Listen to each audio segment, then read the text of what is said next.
November 6, 2022, the day that Sword Art Online released in the conveniently named light novel Sword Art Online.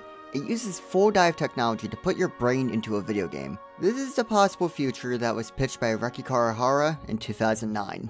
Oh hey, didn't see you there. You know, when I first got into Sword Art Online, there was always a part of my brain that was really excited to see technology get to that point one day. So you know what? What better day than today to see how close we are to that VR experience? So excited. I wonder if I'll feel stuff. Legs! I meant to say, let's see how good Sword Art Online's replacements for that childhood dream.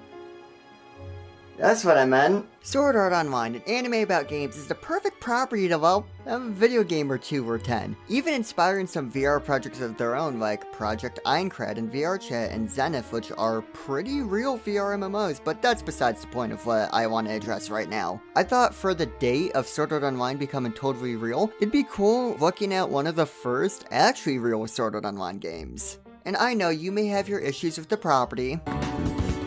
Yeah, like those. Yeah, I mean... Okay, stop! Regardless of the issues of the story, this franchise probably has one of my favorite uses of an additional medium. Before I say why I feel that way, or even what I'm talking about, let me bring up something about anime games. Think about how they normally handle the story. They aren't bad, but you have things like the CyberConnect 2 way of doing it, where you get a complete replicated way to go through the story, or you have other studios' way where... Yeah, just go up to your rival. Remember when you two fought? Yeah, do it again. Or maybe you have some good old canon adjacent material where, I don't know, the story could have happened. Maybe it didn't. It's normally just a fun romp like Eyes of Heaven or even Quartet Nights, how it can even give some insight the series didn't originally. But what about Sword Art Online games? What do they do so differently that it made me give all this context? Well, it's not just a matter of repeating anything from the original story or maybe even adding something in. The Sword Art Online games completely scrapped the storyline from the finale of the first arc onwards. Huh, the games managed to already do what the majority of people want to see from the series. Good on them. What does that mean? How does that work? Man, you sure ask a lot of questions, but I'll answer them anyway. So spoilers for the first arc of Sword Art Online. It's 10 years old at this point, so I think it should be fine, but it's better to be courteous. And I need a second to come to terms with the fact that the first Sword Art Online arc is 10 years old anyway! Our main character Kirito and the developer of the game have a duel and duke it out in an attempt to have everybody released from Aincrad early, which is a floating castle in the sky, context is given. They're at 475 at the time, and well, that would save them a whole quarter of the effort from 104 castle. Kirito wins, everyone gets released, cue to the next 87 episodes or so. But what if the duel went differently? What if there was a glitch that kept everyone trapped even after the duel was won, and they had to finish off the next 25 floors? That's the opening premise of Infinity Moment on PSP, a Japanese exclusive game that's never even pretended to be put in English, and let me just put up a checklist here, yep, none of those. A few years later, the PS Vita got a hold of that game, stapled an entire new character arc on top of it, and had the equivalent of Google Translate as its translation team, and I don't have a way to reliably record a PS Vita screen, so let's go over to the PS4. Where Hollow Fragment was released, a remaster of a remake of a PSP game. I may say it like that, but it's better than it sounds. Hollow Fragment takes place in Aincrad, in a location known as the Hollow Area, which is what the PS Vita remake added, where we meet the new character Philia. But let's talk about the Aincrad section first though, because that's probably the majority of the game. There are 25 different floors that in terms of visuals can be different, but if you want to boil it down, each floor is practically the same, having a hallway area where you are outside, having a dungeon that requires you just walking through, and boom, boss room. This isn't really what I personally envisioned Aincrad to be. I thought it was supposed to be a floating castle in the sky, not an apartment complex with only hallways. It would have been cool to see some other cities or anything as sort. Each floor has some artwork to go along with it, so you see the vibe that it's going for. And there are some extra things here and there, but it's very repetitive. With that said, it is a PSP game, so you know what? I can kind of see why it's full of oops all hallways. Each area does bring up new events that you can have different characters, like if you have seen any early SAO character that you would say you like, this game is an absolute treat. Nearly every character has extra scenes where you can see everyone hanging out together, which never really happened in the mainline series, or there are events where creepy things happen, and who is this marketed to again? What the hell do you mean, dentists? It's nice seeing how much screen time they're willing to give every single character if you feel like going out of your way for them. Very little of them are missable, so you can get them at your leisure, and even then you unlock them by progressing, so there's no little side quest lines you need to follow to find out what kind of Kit Kat Xenon likes. Oh, by the way, characters from later arcs like Arc 2 Leaf and Arc 3 Xenon are in this game. Why? Well, it's simple. Marketability, and Leaf was worried about her brother. Also, this is Kirito's sister, by the way.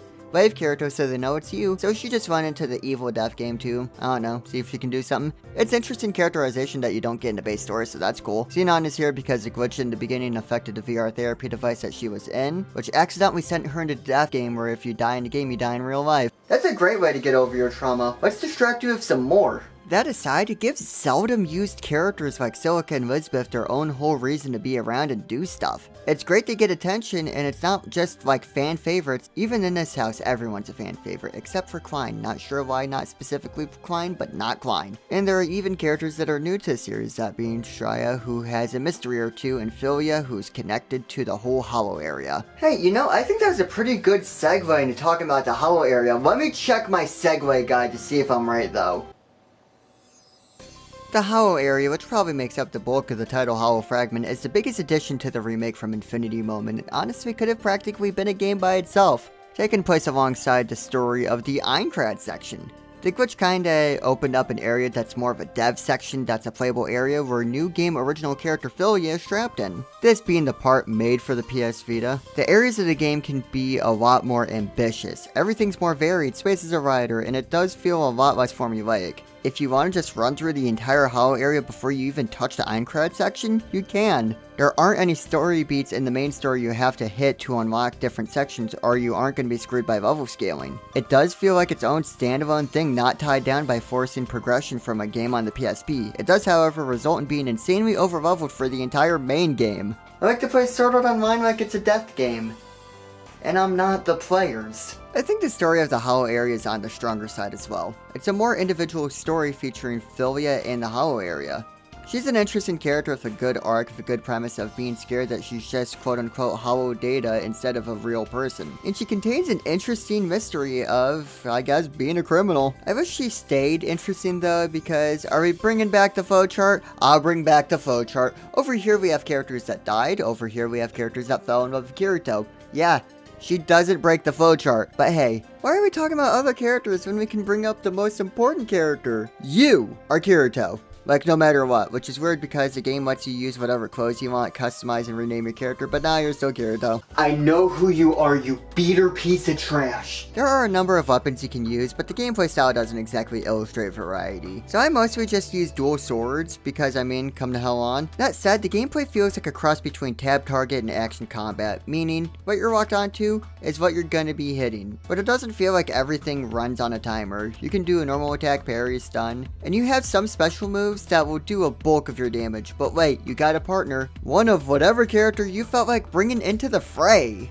What do you mean you're worried about dying? Be cool for like 10 minutes, grab your sword and fight some goblins with me. Of course you can solo the game, but that goes to hell pretty fast. You have a gauge that basically shows how much damage potency you have going on, and the only way to reset it is to switch with your partner where they change who has aggro of the enemy. So if you want to keep those damage numbers up, you gotta swap in and out a lot. However, you can also decide what your ally does, that way they aren't too much of a liability, and when they do something you like, well, you can praise them for it. Whoa, settle down, that's got a timer on it though. We could chill out there, buddy. But it's cool because it doesn't feel like just an NPC companion. And you do have a goal for each party member where if you max out certain stats for their behavior, they unlock unique outfits that's completely original to them. And each character has like 4, so it's a fun thing to keep in mind. However, the issue comes when there's the possibility of them dying. Yeah, I have no idea why he let me convince him to fight goblins with me. No matter how over-leveled you are, no matter how strong or what equipment you have, if your ally gets the big old dead, that's game over.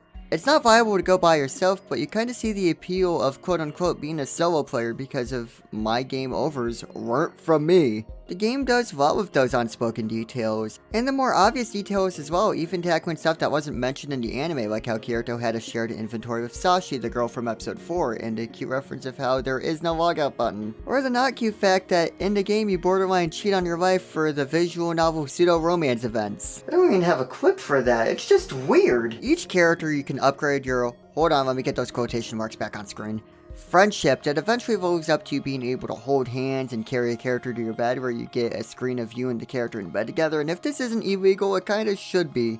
Conversations trigger when you're in certain areas of the hub town or have something that your party member will react to, which you either just say yes or no to get the friendship level up. There are a lot of features in this game, and that's definitely one of them. I don't think there's really anything unlocked in this point besides CGs of your character of choice, but no Klein, damn it! Well, I didn't get to experience Fulldive VR, but it's definitely cool how just passion-filled Hollow Fragment is. And I don't think I can ever get over how cool of an idea a Gameverse is. And it carries itself really well in the first game. And I'm completely down to talk about the rest of the series somewhere down the line. They're obviously made by passionate developers, but you know what?